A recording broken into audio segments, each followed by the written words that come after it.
ce premier décret conférait à ce fonds, à la limite, le statut d'une caisse d'avance. Avec quand même un montant assez important, il faut le dire. Parce que le président a voulu dégager dans un premier temps 2 milliards.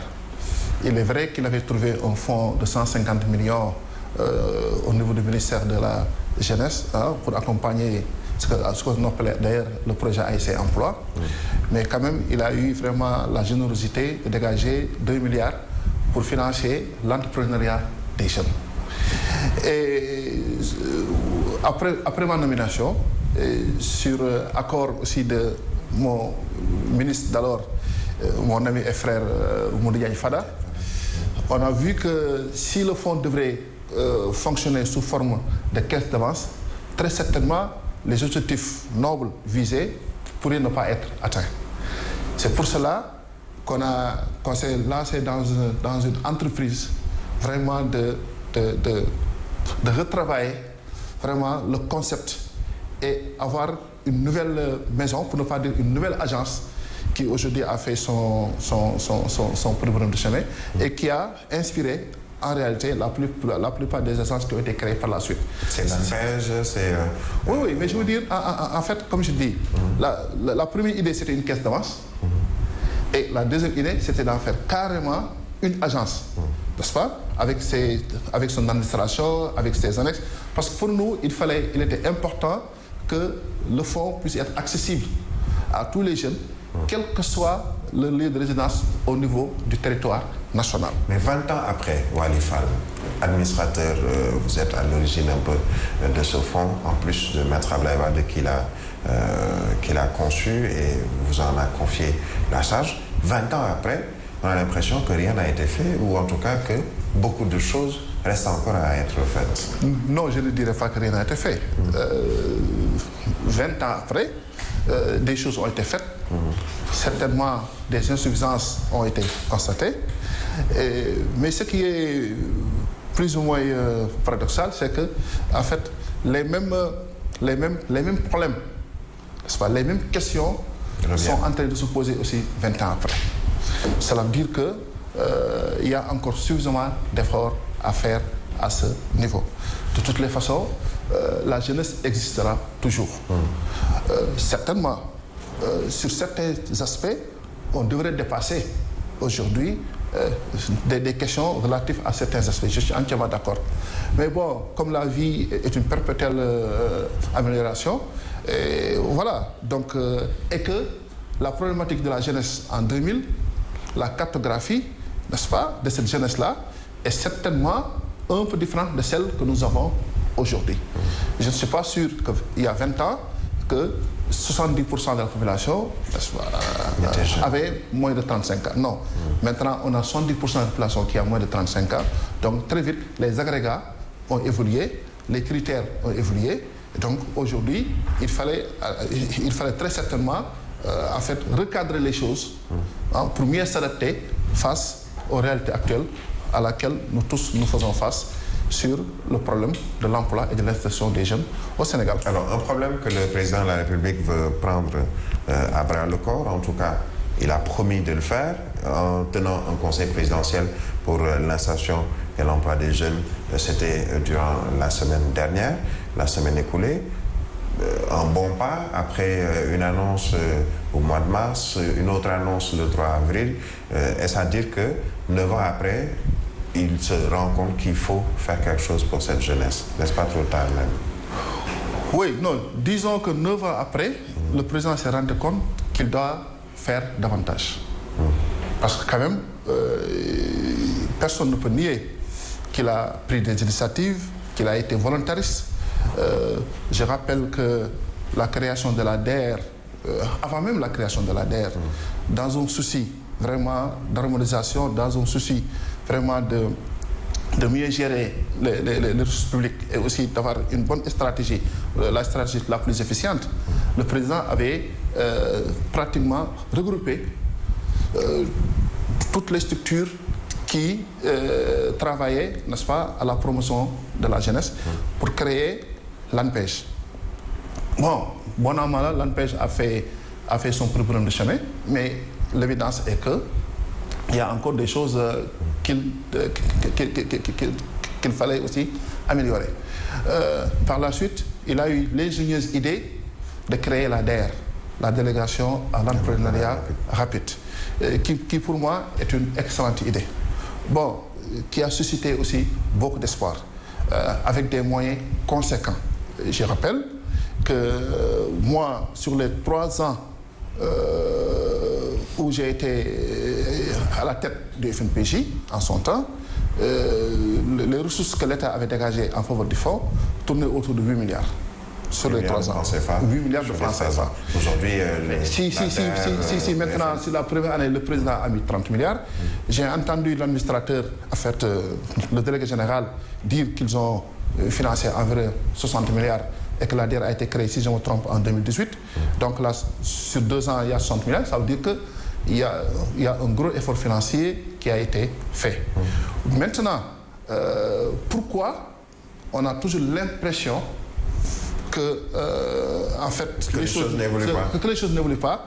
Bon, moi je crois que... Est-ce seulement une impression? Oui, mais non, de toute façon, c'est une impression d'une part, mais il y a aussi une dose de réalité. Hein. Je crois qu'il ne faut pas se voir la face. Le président lui-même, n'est-ce pas, qui définit la politique de la nation, lui-même qui donne la vision, lui-même a reconnu qu'il y a encore des efforts à faire. Donc je crois que personne ne peut être plus pluraliste que le roi à ce niveau-là. Donc, et quand le président de la République a émis l'idée de créer ce qu'on appelle le Conseil national pour l'insertion et l'emploi des jeunes, idée que moi-même j'avais trouvée excellente, pour la bonne et simple raison qu'il n'existait pas en réalité, avant la création de cette structure, un cadre unitaire d'harmonisation, de réflexion et aussi de mise en œuvre d'une stratégie globale dans le sens de l'emploi et de l'insertion des jeunes. Bizarrement, ça n'existait pas. Mais il fallait une question par rapport à cela. Le ministère de la Jeunesse a toujours existé au Sénégal. Oui. Est-ce à dire que, finalement, la substance même du ministère de la Jeunesse est plus ou moins détournée ou dévoyée, alors que c'est un ministère, un département qui devrait pouvoir s'adjuger justement ses prérogatives au-delà même de ces agences qui sont toutes pratiquement logées au ministère de la Jeunesse? Oui, vous savez, en fait, le ministère en charge de la jeunesse ne travaillera que sur les missions qui lui sont assignées. Présentement, l'emploi des jeunes ne relève pas du ministère de la jeunesse. Si je ne me trompe, je crois qu'il y a une seule fois où on a cumulé, en fait, on a assigné cette fonction au ministère de la Jeunesse. Si je me trompe, je crois que c'est l'avant-dernier ministre de la Jeunesse qui était en même temps le ministre de la Jeunesse et de l'Emploi. Ce qui était cohérent. Bon, je ne sais pas pour quelle raison le président, finalement, n'est-ce pas, a assigné cette fonctionnalité au ministère de la Formation professionnelle et de l'Emploi. Ce qui est quand même aussi cohérent à ce niveau-là, parce que tout le monde pose le problème de la formation et de l'employabilité des jeunes. Donc, c'est aussi cohérent. Donc, pour moi, le problème en réalité, ce n'est pas une question de cadrage, ce n'est pas une question de ministère ou pas. Le problème, c'est quels sont les hommes et les femmes, n'est-ce pas, qui sont désignés pour mettre en œuvre la vision du chef de l'État. Un président de la République, il ne met pas, en fait, ne vient pas pour poser des briques. C'est un architecte. Si je me trompe, on n'a jamais vu un architecte, quelle que soit sa pétillance, son expérience, venir dans un chantier, n'est-ce pas, et soulever des briques et poser des briques. Ça, c'est le rôle des manœuvres, c'est le rôle du chef de chantier qui doit suivre à ce niveau-là. C'est pour vous dire tout simplement que, pour moi, aujourd'hui, si 9 ans après, on constate que malgré le volontarisme, malgré l'ambition très noble que le président de la République a eu pour sa jeunesse, il y a encore des choses à faire. Ça veut dire qu'il y a des questions quand même que les gens doivent se poser. Est-ce que réellement on a les hommes et les femmes, n'est-ce pas, aux places qu'il faut? Bon, ça, je laisse le président de la République le loisir d'apprécier les performances des uns et des autres. C'est-à-dire que sur le plan engagement, volontarisme, dont vous parlez tout à l'heure de ce caractère volontariste du chef de l'État, tout est là. mais ce sont les personnes et peut-être les programmes qui ne suivent pas. Oui, mais parce que vous savez, comme j'ai dit, quand il y a la volonté, quand il y a la vision, mais elles doivent être mises en œuvre par des individus qu'on a responsabilisés. Mais qui les responsabilise? Mais c'est le président. Non, c'est le président de la République.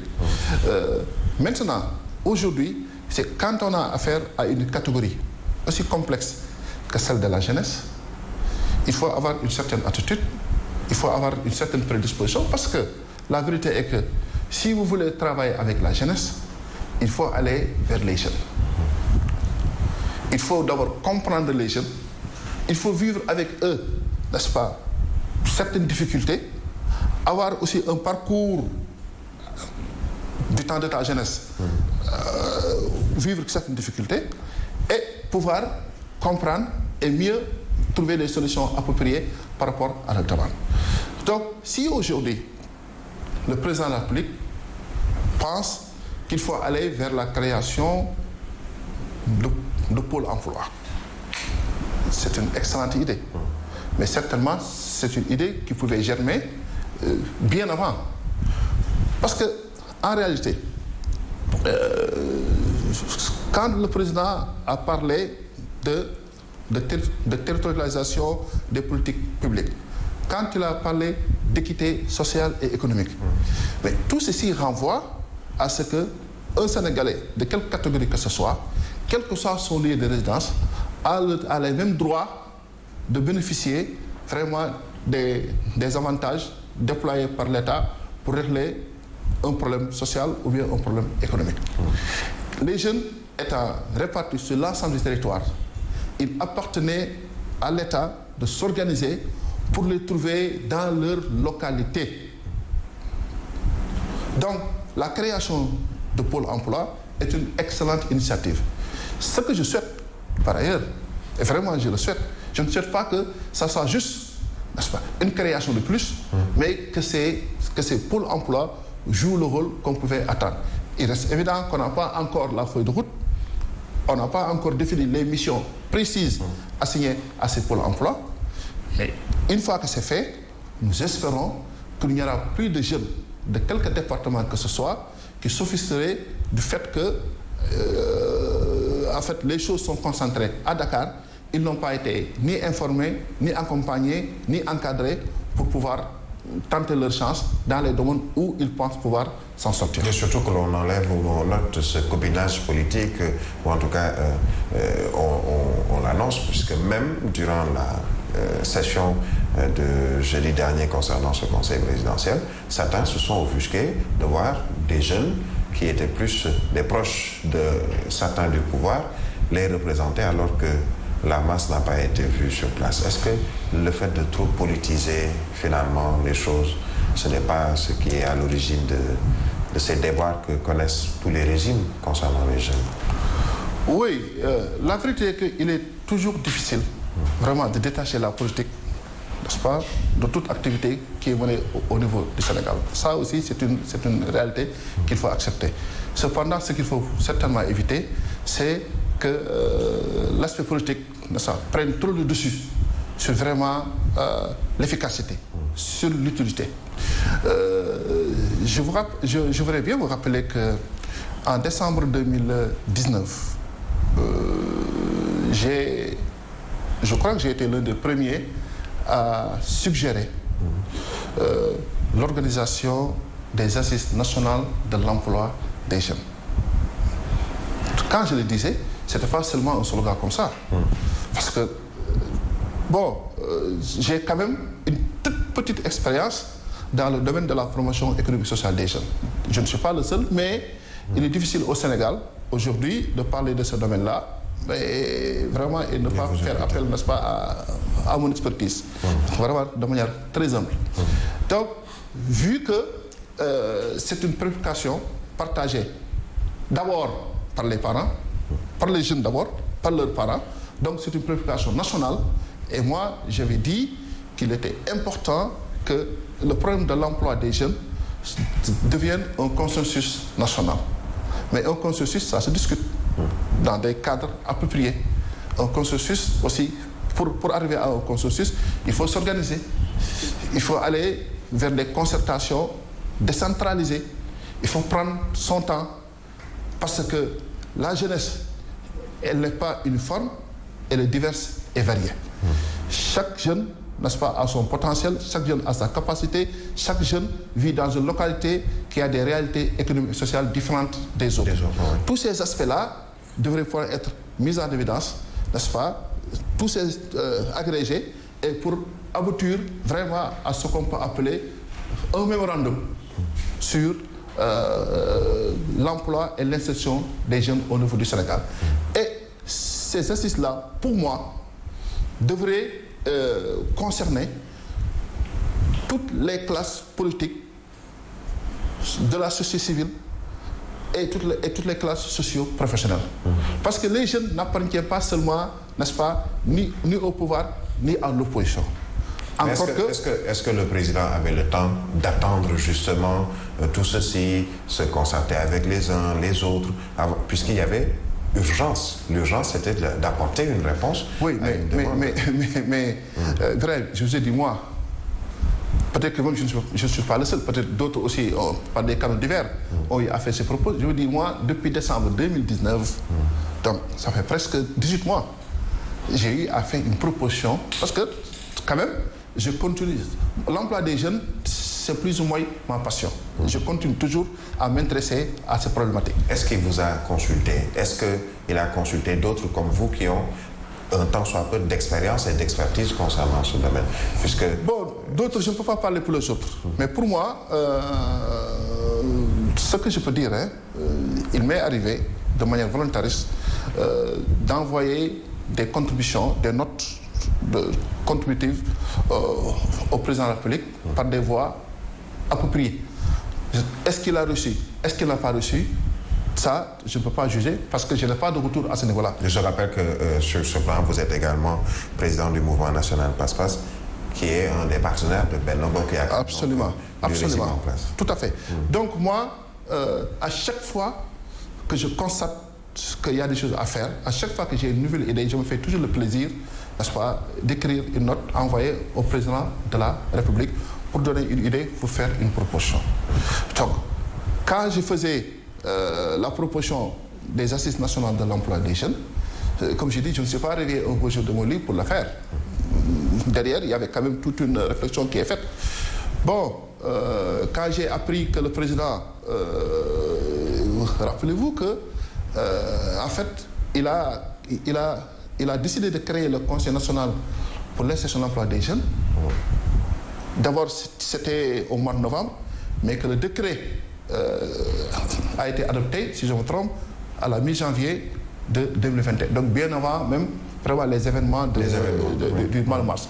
Donc il y avait un processus qui était déjà lancé, mais certainement les événements du mois de mars ont dû accélérer le processus parce que le président a senti que l'urgence était extrême. Peut-être que avant 2019 ou après 2019, si l'idée accrochée, si les gens nous avaient un peu écoutés, peut-être qu'on aurait 6 mois, on aurait 1 an pour préparer et vraiment associer toutes les couches de la population. Moi, je ne crois pas vraiment à une parcellisation, n'est-ce pas, des solutions des problèmes des jeunes. Parce qu'encore une fois, la jeunesse, elle est transversale. La jeunesse, elle appartient à tout le monde. Que ce soit chez les politiques, non politiques, que toutes les catégories, cette jeunesse-là, c'est la jeunesse sénégalaise. Et tous les Sénégalais, de quelque bord que ce soit, devraient être associés pour trouver les meilleures solutions pour régler le problème de la jeunesse. Parce que nous sommes une nation jeune, nous sommes une population jeune.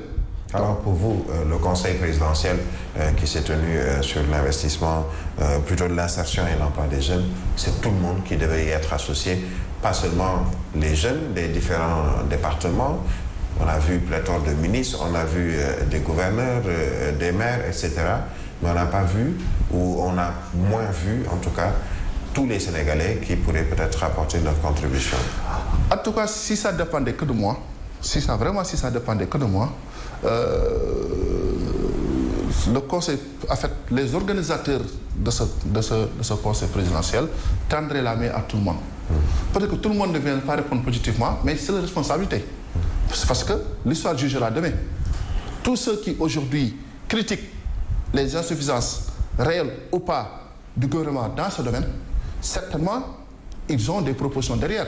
Et quand on leur demandera, n'est-ce pas, de mettre en évidence ces propositions dans un cadre approprié, s'ils viennent, c'est bon. S'ils ne viennent pas, ben écoute, chacun assumera ses responsabilités. Mais moi... On peut dire juste que c'était l'acte 1, c'était une grande messe pour au moins savoir le maximum de réactions. Quand vous parlez de messe, bon, la messe, parfois, il y a toujours un caractère péjoratif. Mais bon, en tout état de cause, moi, je crois que c'est déjà un début. C'est déjà un début. C'est déjà un début. Oui. Maintenant, mon souci, comme je dis, c'est que les mesures importantes qui ont été annoncées par le président public, moi, je me soucie de leur effectivité sur le terrain. Alors, on reviendra sur ces mesures, justement. Ce sera dans la seconde partie de votre émission, Toute la vérité. Nous marquons une courte pause. À tout de suite pour la seconde partie.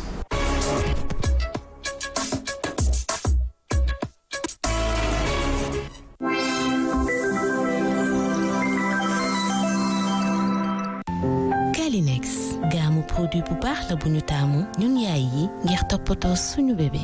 Am na couche ultra absorbante, lingette, poudre talc. Am na crème, huile, eau de toilette, ba ci gel shampoing.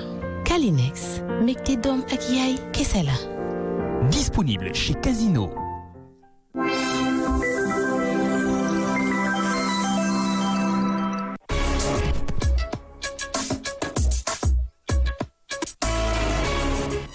Merci de nous rester fidèles. La seconde partie de votre émission Toute la vérité, nous sommes toujours avec Wali Fall, ancien administrateur du FNPJ. Je le rappelle aussi président du mouvement national Passe-Passe, allié de Benno Bokk Yakaar. Monsieur le maire, je l'appelle, puisque également dans sa zone, on reviendra sur cet aspect politique. On était en train tout à l'heure de parler de ces engagements annoncés par le chef de l'État lors de ce conseil présidentiel sur l'insertion et l'emploi des jeunes. Il y a eu 9 points qu'on a grosso modo énuméré, et il y a dans ces points le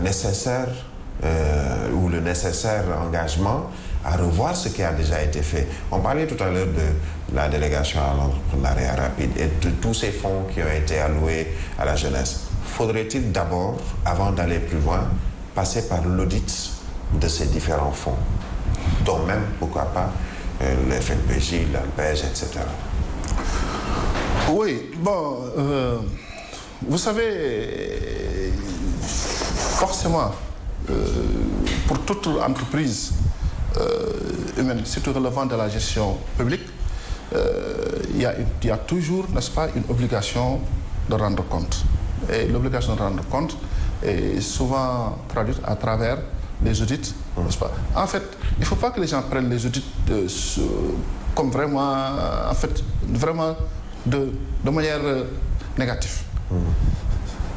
Les vrais audits ont pour mission de participer à améliorer, n'est-ce pas, la gouvernance dans un domaine précis. Je vous dirais que quand on a créé le FNPJ en 2001, 2 ans après, donc, j'ai reçu la mission de la Cour des comptes. J'ai reçu la mission de la Cour en 2003. Donc 2 ans après la création du FNPJ. Ce qui même avait surpris certains en disant que mais normalement une structure, au moins 3 ou 5 ans après, mais moi ça ne me gênait pas. Parce que c'était une nouvelle maison qui a été créée de toutes pièces, dont nous étions l'architecte, et en étant convaincus que les insuffisances qui seront constatées par la mission de la Cour des comptes, n'est-ce pas, nous aiderons à améliorer la gestion de cette maison. Et très sincèrement, je ne l'ai pas regretté. Et j'en profite d'ailleurs vraiment pour rendre un hommage à ces auditeurs de la Cour des comptes qui avaient fait un travail extraordinaire. Parce que bon, nous on était très jeunes, une nouvelle maison, on nous a confié 8 milliards et on ne nous a pas amené à la cour on ne nous a pas amené chez le procureur, on ne nous a pas amené à la commission de suivi budgétaire, ni qui santé Allah, alhamdoulilah. Mais quand même, leurs observations, n'est-ce pas, ont été pertinentes dans le sens d'améliorer la gouvernance de cette maison.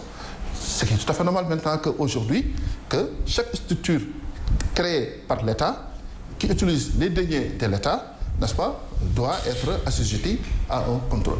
Mais mon souci aujourd'hui, au-delà du fait que c'est vrai il faudrait faire un audit de ce qui est fait. Mais il faudrait, pour moi, faire ça de manière concomitante. Parce que les jeunes ne vont pas attendre qu'on suspende les activités de toutes ces structures, qu'on fasse l'audit, ça prendra 3 mois, 4 mois, 5 mois, 6 mois, et dire maintenant on va recommencer à zéro. C'est d'où la complexité et la difficulté de la tâche. C'est ça que les gens doivent comprendre. Parce que les jeunes sont toujours pressés. Les jeunes ne veulent pas attendre. Et aussi, ils ont raison. Même si... C'est légitime. Oui, c'est légitime, je dis. Nous tous, nous sommes passés par la jeunesse. Quand on était dans les mouvements de jeunesse, dans les combats de revendication, on pensait que tout devait être réglé tout de suite. L'État a les moyens de régler tout. Mais c'est lorsque vous serez au Maroc que vous vous rendez compte que ce n'est pas toujours le cas. Mais bon, ça c'est ce qui fait aussi le charme de la jeunesse. Mais pour moi, aujourd'hui, on peut travailler à rectifier tout en continuant la mission.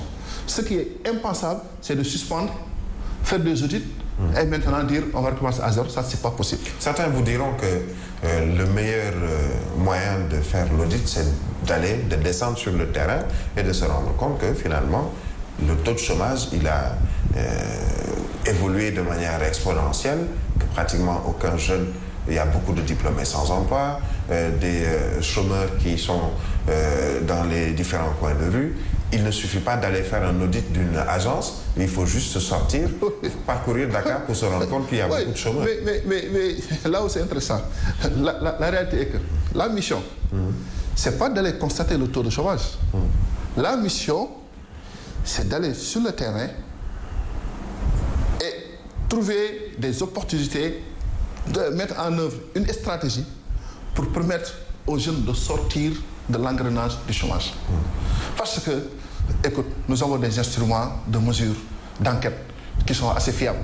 Je crois que l'ANSD aujourd'hui, si vous nous dites quel est le taux de chômage à Tambacounda, vraiment très vite les gens vont donner les chiffres. Donc, ça ne sert à rien de faire des tournées pour aller constater qu'il existe de chômage. Au contraire, quand vous venez vers les jeunes, ils attendent que vous puissiez discuter avec eux. Et ça, vraiment, ce principe-là, je tiens vraiment à insister sur ce principe. C'est-à-dire, on ne peut pas venir avec des solutions clés en main. Moi, je suis pour les initiatives participatives.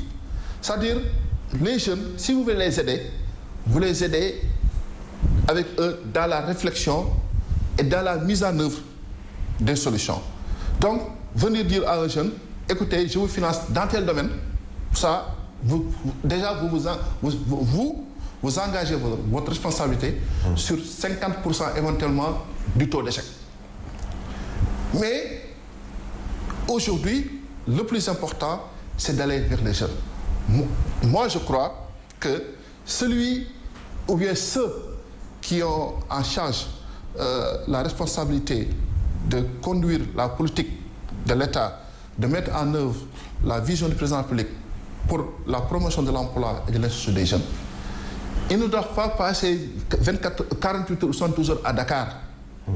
Même si on crée les pôles emploi au niveau départemental, pour moi, leur bureau devrait se trouver dans leur voiture parce qu'ils doivent sillonner le territoire national pour accéder à tous les jeunes, à toutes les localités et pouvoir identifier de manière très pertinente les opportunités réelles qui existent dans chaque localité du Sénégal et dire dans telle zone, c'est tel type d'activité qui est la plus pertinente, la plus efficace si nous voulons vraiment promouvoir l'emploi des jeunes à ce niveau-là. En fait, selon vous, Alifal, il s'agit de tout un système qu'on devrait aujourd'hui changer. Les paradigmes ont changé. Vous le dites, il faut nécessairement que ceux qui sont les décideurs ou qui ont peut-être pas les solutions tout de suite, ils doivent une clé en main. Vous devrez aller vers les jeunes et surtout changer jusqu'à l'entendement ou la réflexion de ces jeunes vis-à-vis de l'emploi, puisque il faut nécessairement qu'il y ait formation, qu'il y ait apprentissage, etc. Oui, mais de toute façon, bref, vous ne payez pas, exemple, le médecin, même si maintenant on vous dira que maintenant il y a la télémédecine à distance, encore. Mais le médecin qui veut soigner un malade, certainement c'est le contact qui est peut-être la chose primaire à faire. Moi, quand on m'a nommé administrateur des FNPJ, je rappelle aux gens que j'ai eu à faire 3 fois le tour du Sénégal. Il n'y a aucun département du Sénégal où je n'ai pas mis les pieds, au moins 2 fois, au moins. Mais en moyenne, vraiment, toutes les régions, j'ai fait au moins 3 fois le tour du Sénégal. Je suis allé jusqu'à Banda Fassi, pour ne pas citer cette belle région, cette belle zone, n'est-ce pas, qui manque beaucoup d'ailleurs, à tout ça. Donc, ça veut dire que vous ne pouvez pas rester à Dakar et vouloir satisfaire les attentes légitimes de la jeunesse. Il faut aller sur le terrain. Parce que quand le président dit aujourd'hui c'est le fast track, quand il dit, d'ailleurs, quand j'ai vu dans l'une des missions affectées au Conseil national de la jeunesse, si je ne me trompe pas, avec le comité permanent qui a été créé dans ce sens, où le président réclame, n'est-ce pas, un compte rendu mensuel. Ce n'est pas en restant dans les bureaux de la présidence de la République, ou bien ici à Dakar, que vous allez rendre compte de manière efficace et efficiente de la réalité sur le terrain. Quand on parle sur le terrain, c'est parce que vous êtes sur le terrain. Et sur le terrain implique, n'est-ce pas, un déplacement et aller avec les jeunes. Parce que c'est pour ça qu'on vous a nommé. C'est pour ça qu'on vous a donné des moyens, qu'on vous a affecté des moyens. Donc, il faut aller au contact des jeunes. Et aujourd'hui, les gens peuvent être surpris. Mais les jeunes ont plein de bonnes idées. Ça peut même vous surprendre. On a beau être diplômé de Harvard, diplômé je ne sais quoi, mais quand vous allez en contact direct avec les jeunes, vous verrez que pour régler le problème, eux-mêmes vous donneront la solution à 80%. Donc, travaillons à être avec les jeunes, où qu'ils se trouvent au niveau du territoire national. Une fois que c'est fait, je crois qu'après les choses devraient mieux se passer. De toute façon, les moyens financiers sont importants. Aujourd'hui, le gouvernement, quoi qu'on dise, le président a parlé de 150 milliards, je suis très content. Par année? Non, mais par année. 450 oui, mais par année. Au bout de 3 ans. Mais je rappelle qu'en 2019, j'avais dit dans une émission... en 2001. Oui, mais je vous dis, dans ma fameuse émission de 2019, j'avais dit, c'est vrai, le président a mis 30 milliards, il a mis 60 milliards, mais moi, je crois que le président peut faire plus. Vous annonciez 100 milliards par an. Oui, j'ai dit le président, pour moi, le gouvernement du Sénégal devrait faire des efforts pour dégager au moins 100 milliards de francs CFA affectés, n'est-ce pas, à la promotion économique et sociale des jeunes. Si, après les fameux événements, le discours du 8 mars, le président de la République annonce déjà 350 milliards et revenir pour dire 450 milliards, je ne peux qu'être satisfait de ça. Même si je pense qu'on pourra encore mieux faire. Mais déjà, cette enveloppe-là, elle est extrêmement importante. Et si elle est bien gérée, si elle est bien réfléchie, je crois qu'on commencera à observer des impacts réels allant dans le sens de l'amélioration de la situation sociale de la jeunesse sénégalaise. Alors, ceux qui doivent aller sur le terrain justement pour cette vision, cet objectif du président de la République, pouvoir matérialiser tout ceci, ce ne sera pas le président de la République lui-même, mais peut-être ceux qui l'entourent. Certains estiment que le chef de l'État Macky Sall est trop mal entouré ou presque pas entouré, et on s'en est rendu compte durant ces événements. Vous parlez du 8 mars et entre autres plutôt du mois de mars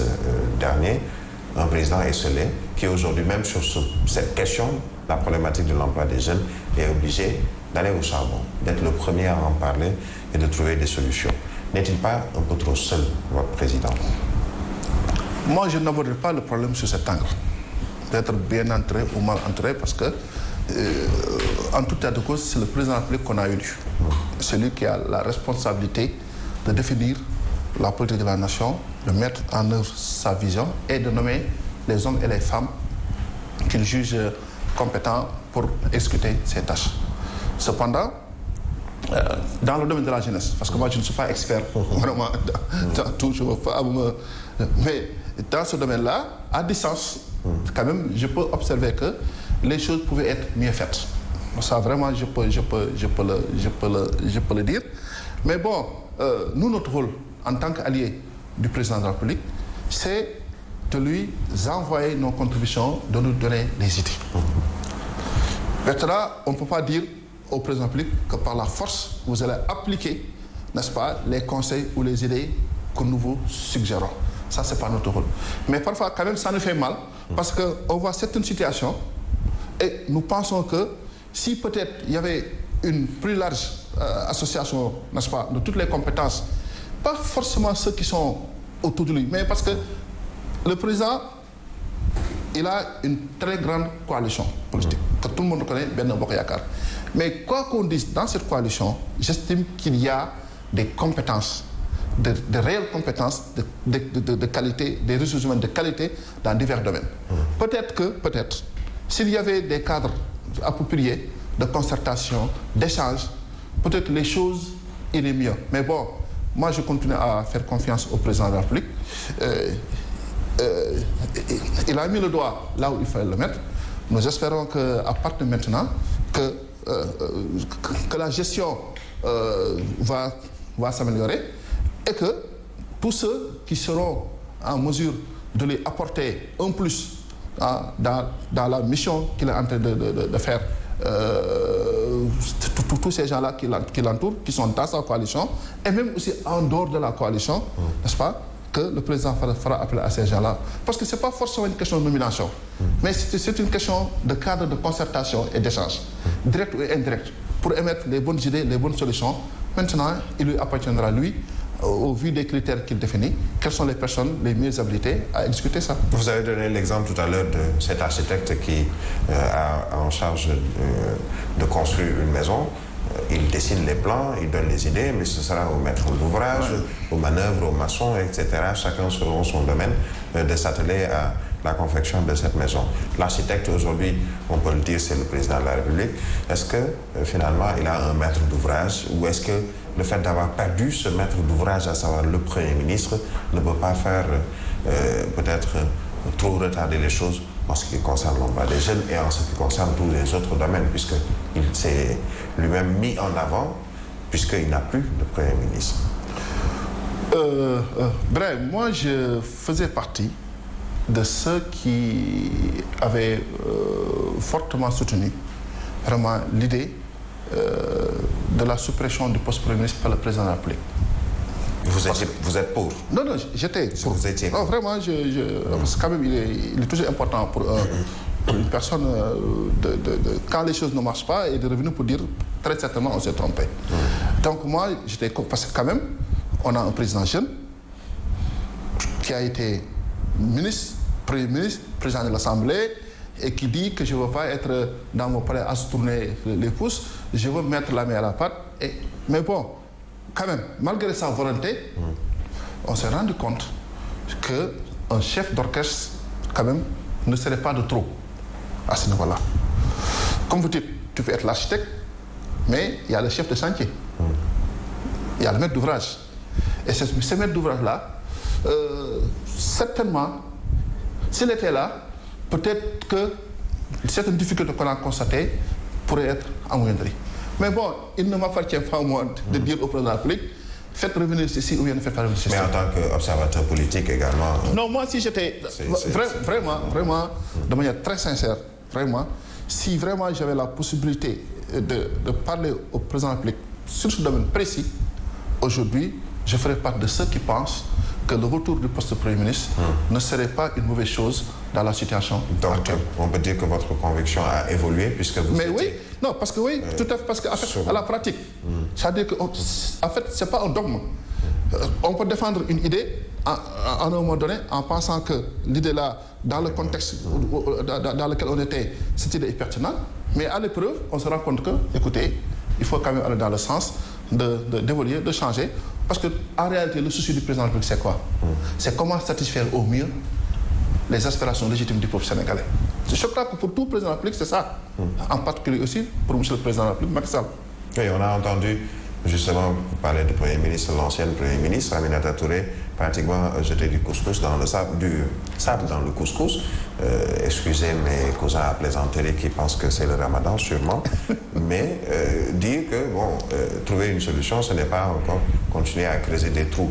On a l'impression qu'aujourd'hui, tous ces partenaires ou anciens partenaires du président voudraient le voir s'engouffrer dans des difficultés comme on l'a vu avec ces événements qui se sont déroulés? Non, au contraire. Non, moi je ne crois pas que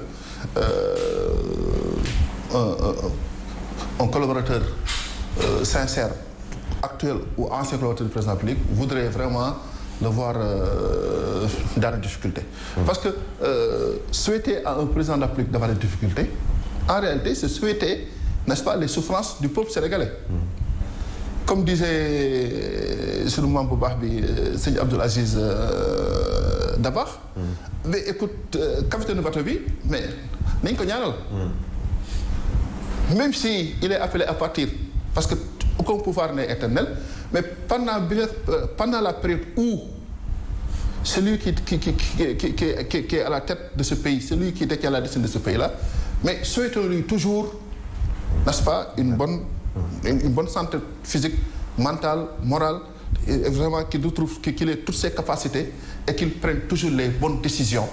Parce que ces bonnes décisions-là ont pour finalité d'améliorer le sort des Sénégalais. Donc, aujourd'hui, si tout le monde parle de la problématique de l'emploi des jeunes, moi j'applaudis. Que ce soit ceux qui sont dans le pouvoir, ceux qui sont partis, ceux qui sont dans l'opposition, tout le monde aujourd'hui, n'est-ce pas, se mobilise autour de l'emploi des jeunes. Moi, toutes les idées pertinentes qui proviennent de n'importe où sont à prendre. Le reste, certains commentaires, certaines positions, ça vraiment c'est totalement politicien. Mais bon, il y a le temps de la politique, mais aussi il y a le temps des actions, il y a le temps de faire des choses utiles et concrètes au bénéfice exclusif du peuple sénégalais. Moi, il n'y a que ça que je veux retenir dans les propositions des uns et des autres. Alors, le temps de la politique, justement, cette politique, on en parle puisqu'on annonce les élections locales pour janvier ou février 2022. Il y a encore cet échange entre l'opposition, la société civile, le régime pour tenir ces élections locales en 2021, au plus tard au mois de décembre. Vous avez vous-même votre parti politique, puisque vous êtes également, je le disais tout à l'heure, je l'appelle Monsieur le maire, vous avez sûrement des ambitions par rapport à cette mairie de Dieuppeul et alentour.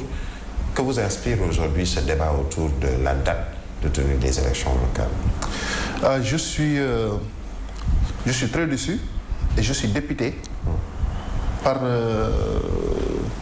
ce charabia-là, par ce semblant de division que la classe politique vraiment veut nous faire croire relativement à la date de tenue des élections. Quelle classe politique? L'opposition? La classe politique en général. Les politiciens. Moi, je suis dans la classe politique. Vraiment, entre mois de décembre, mois de janvier, mois de février, est-ce que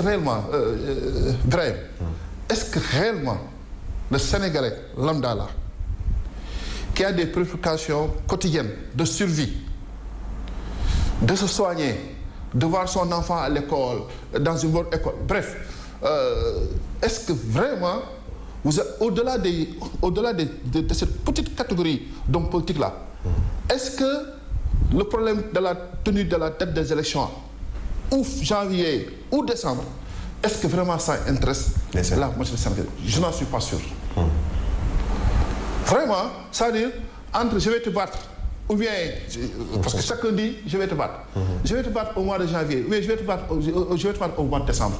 Je ne vois pas vraiment en quoi ça change le devenir des Sénégalais. Arrêtons vraiment de se focaliser, sur des, excusez-moi, le terme là peut-être n'est pas approprié, vraiment sur des futilités politiciennes. Le plus important, est-ce que la date qui a été retenue pour l'organisation, est-ce qu'à cette date-là, quand les élections se tiendront, au sortir de ces élections, personne ne nous dira que ça n'a pas été bien organisé. Ou bien ceux qui ont été élus n'ont pas été bien élus et ceux qui ont été battus n'ont pas été bien battus. Mais vraiment, je ne suis pas sûr que le décalage 2 mois avant ou 2 mois avant ou 2 mois après, ça changerait véritablement le sort des collectivités locales qui fait aujourd'hui enjeu de courtoisie et de truc. Et d'ailleurs, pour montrer que les Sénégalais, en général, sont toujours en avance sur leur classe politique. Donc, c'est lorsque on décidera d'organiser les élections à une date. C'est avec le taux de participation qu'on saura réellement est-ce que les Sénégalais font confiance à la classe politique ou pas. Est-ce que vous rejoignez certains Sénégalais qui sont plutôt dépités par la politique et les politiciens tout simplement parce qu'il y a trop de quiproquos, trop de coups bas entre hommes politiques sur des questions qui n'intéressent pas forcément les Sénégalais? Mais dépité, le mot est... Oui, mais je veux dire, non. Sur certains plans, ils ont raison. Sur certains plans, ils ont raison. Cette classe politique, cette classe politique sénégalaise n'est certainement pas la plus vertueuse. Il y en a qui sont vertueux à l'intérieur, ça je suis entièrement d'accord. Mais il y en a qui, de par le comportement, vraiment ça laisse à désirer. Mais bon, écoute, ça sont des jugements de valeur que je ne peux pas me permettre. Mais je suis convaincu que les Sénégalais méritent une meilleure classe politique. Et pour cela d'ailleurs, j'en profite pour lancer un appel. Tous ceux qui pensent qu'ils ne doivent pas faire la politique parce que c'est un marigot où vraiment il y a de n'importe quoi, au point de laisser cette classe-là, cette classe existante diriger le pays, ils se trompent. Dans certains pays, ce sont les meilleurs qui font la politique. Et aujourd'hui, nous avons une population très jeune. Nous avons une population jeune qui est aussi, quoi qu'on dise, qui est formée. Parce que quand même, on a plusieurs universités, on a plusieurs cadres jeunes qui sortent. Et moi, je leur demanderai toujours de venir s'engager en politique. Parce que quand vous voulez améliorer le système, je ne dis pas changer le système, je suis contre de ceux qui pensent qu'il faut changer le système. Ça c'est n'importe quoi. Mais quand vous pensez qu'il faut améliorer le système, il faut être dans le système. On ne peut pas améliorer un système et être en dehors du système. Donc, vous venez... Vous répondez à celui qui veut être un anti-système. Oui, mais je dis. Non, c'est pourquoi je dis anti-système, ça n'existe pas. C'est-à-dire, c'est pourquoi je dis, il faut être à l'intérieur pour l'améliorer. On ne peut pas l'améliorer de l'extérieur. Et pour cela... On ne peut pas changer le système finalement. Non, on peut l'améliorer. Mais changer le système, c'est quoi? Est-ce qu'on va changer en fait la République pour en faire une monarchie ou bien on change? Est-ce qu'on va aller vers finalement on va dire que ceux qui sont censés être aux manettes ne doivent pas être des hommes politiques, ne doivent pas être élus, ils doivent être nommés par qui? Est-ce qu'on va changer le suffrage universel direct ou indirect? Dieu seul sait. Mais en tout état de cause, c'est-à-dire c'est trop facile de critiquer à l'extérieur. Moi je crois que on a des compétences, nous pensons que nous avons des compétences dans tel domaine, nous sommes bien diplômés, nous sommes bien formés, nous voulons apporter notre contribution de développement du pays. Il faut venir à l'intérieur pour changer les choses. Et sur ce point précis encore, j'aimerais bien que le président de la République, qui est jeune, qui est le président le plus jeune, qui est vraiment jeune, qu'il fasse davantage confiance aux jeunes. Je ne dis pas qu'il faut écarter les vieillards, entre guillemets, parce que quand même on en a besoin, parce que ils ont devancé, ils ont l'expérience. Mais vraiment, aujourd'hui, moi je crois que l'essentiel des postes stratégiques devrait revenir vraiment à des jeunes compétences, que ce soit politique ou non politique. Vous êtes pour l'alternance générationnelle finalement, ou l'alternative? Oui, disons alternative. C'est-à-dire que, parce que quand vous dites alternance générationnelle, c'est comme si vous enlevez tous les vieux et vous mettez que les jeunes. Et ça, ce sera aussi la catastrophe. Mais moi, j'estime qu'aujourd'hui, la cartographie des responsabilités publiques devrait refléter aussi le caractère jeune de notre population. On ne peut pas dire que nous avons de bonnes universités, que nous avons d'excellentes qualités de ressources humaines, que nos jeunes sont extrêmement brillants un peu partout à travers le monde et qu'on se retrouve souvent avec des gens qui, depuis Senghor, sont là sans poser des problèmes. Mais quand même, n'empêche, ces gens-là qui ont ces compétences-là, moi je les appelle à venir faire la politique, la bonne politique pour changer les choses de l'intérieur. Parce que aussi, on ne peut pas se permettre d'attendre que les gens mouillent le maillot, que les gens se battent sur le terrain, parce que faire la politique, c'est extrêmement difficile, c'est pas facile. Une fois que maintenant la victoire est acquise, on dit bon, vous avez été les soldats, maintenant, laissez-nous maintenant, nous, les experts qui sont derrière, ça aussi, personne aussi ne va l'accepter. Donc, si vous voulez participer à la gestion de ce pays, il faut faire partie de ceux qui se battent pour que les choses changent. Une fois que vous gagnez, maintenant, ce sera légitime de réclamer des positions. Alors, des positions, vous en réclamez, notamment au plan local. Vous allez briguer la mairie? Je suis dans une coalition. C'est cette fameuse phrase que l'on nous répète chaque fois. Nous sommes dans une coalition. On attend peut-être le blanc-seing du président. Non. Prenez vos responsabilités. Qu'est-ce que vous en empêche? Attention, les élections locales obéissent à des réalités locales.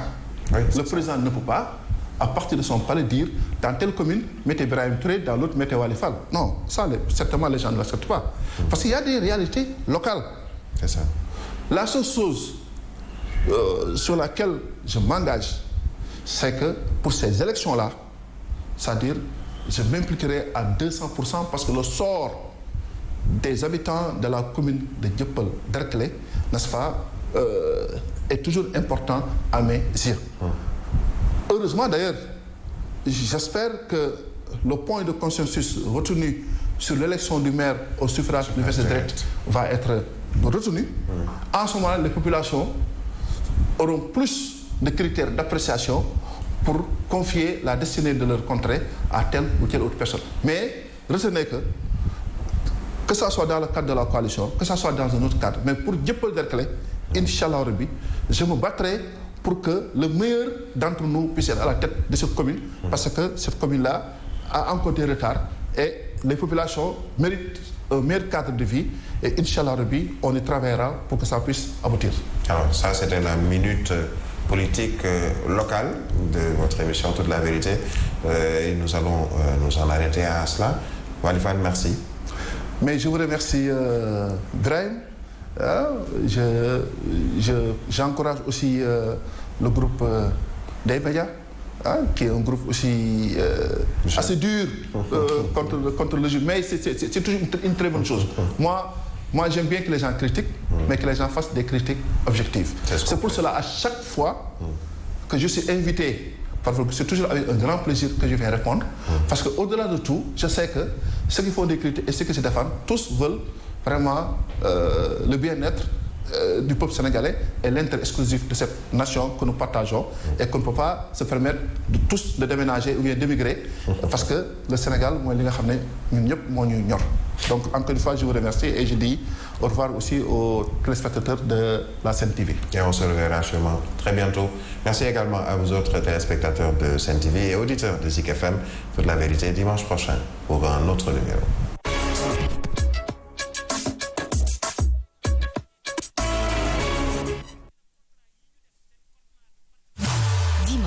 Sur Sen TV.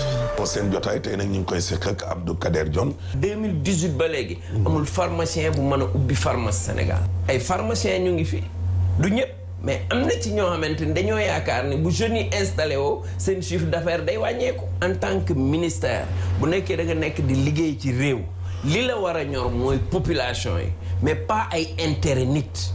parce que bu ma gisee ñu naan léegi nag dañuy xool bu distance bi rek traité sax affaire rentabilité